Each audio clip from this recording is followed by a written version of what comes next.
নির্বাচনী দায়িত্ব সর্বোচ্চ আন্তরিকতা ও দক্ষতার সাথে পালনে আমরা বদ্ধপরিকর। মাননীয় উপদেষ্টা, আপনি জেনে আশ্বস্ত হবেন যে সাফল্য অর্জনে আমাদের প্রচেষ্টায় কোনো ধরনের কমতি ছিল না।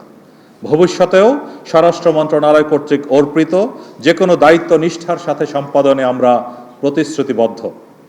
আসন্ন ত্রয়োদশ জাতীয় সংসদ নির্বাচন সুষ্ঠু, নিরপেক্ষ ও সুচারুরূপে সম্পাদনে বাহিনীর সদস্যদের প্রশিক্ষণ চলমান রয়েছে। নির্বাচনী দায়িত্ব সর্বোচ্চ আন্তরিকতা ও দক্ষতার সাথে পালনে আমরা বদ্ধপরিকর। সবশেষে আজকে আমাদের মাঝে আপনার শত ব্যস্ততার মাঝেও সময় করে আসার জন্য আমরা স্বরাষ্ট্র মন্ত্রণালয়ের সকল কর্মকর্তা এবং বিশেষ করে মাননীয় উপদেষ্টাকে জানাচ্ছি আবারও আন্তরিক ধন্যবাদ ও কৃতজ্ঞতা। নায়াসিনামাইড ও স্যালিসাইলিক সমৃদ্ধ লিলি ফেস ওয়াশ যা ফেসের ডেড স্কিন সেল দূর করে দেয় দ্বিগুণ ফাস্টার ব্রাইটেনিং।